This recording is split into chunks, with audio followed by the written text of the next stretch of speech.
Frères et sœurs dans le Christ, pour lier ces trois textes que nous avons entendus, la première lecture, l'évangile et le psaume, nous pouvons prendre le thème de l'alliance, mais pas seulement l'alliance en elle-même, mais comment poursuivre ou sauvegarder cette alliance.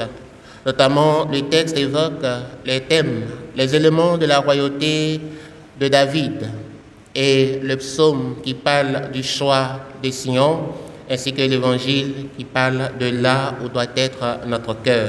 Cela peut nous ramener à cette alliance. Et c'est pourquoi nous disons que si Dieu nous a inscrits dans l'alliance, le projet du christianisme a toujours été de continuer à progresser dans cette alliance.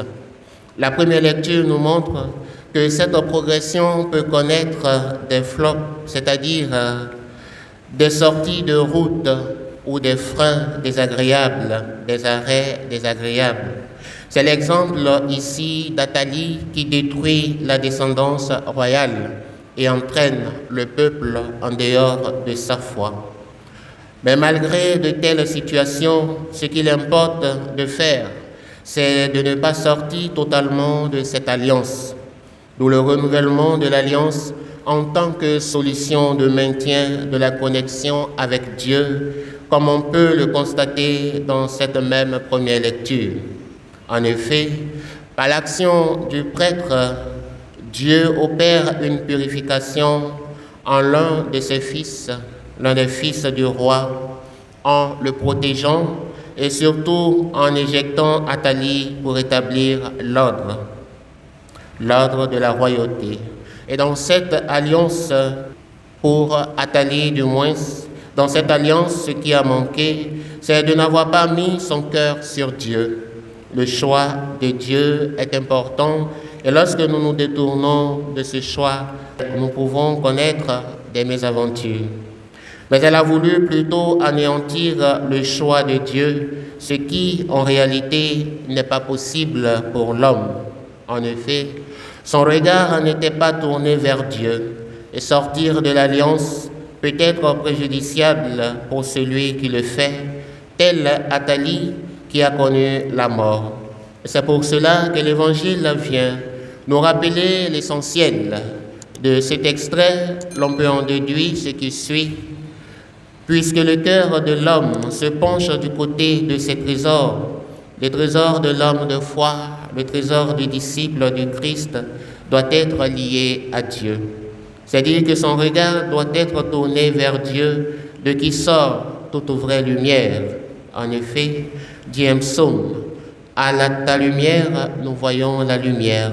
De fait, le regard limpide prend sa source en Dieu. La question à méditer, c'est alors de savoir quel est mon trésor, ou encore en quoi est-ce que je mets plus mon cœur. La réponse à cette question me permettra d'opérer ou non une conversion qui ne sera qu'un déplacement de mon point d'attention, de mes priorités. Athalie a préféré le pouvoir, le temporel, à la loi divine. C'était son erreur. Toutefois, ce positionnement du côté de Dieu n'est pas un rejet total des biens terrestres, auquel cas l'on vivrait de quoi?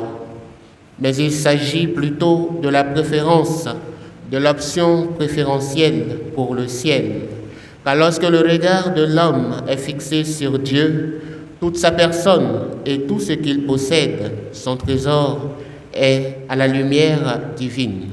Nous allons donc demander au Seigneur de pouvoir nous éclairer et que Dieu nous donne de fixer toujours notre regard sur lui pour être toujours bénéficiaire non seulement de sa lumière, mais au final du royaume qu'il a préparé pour nous.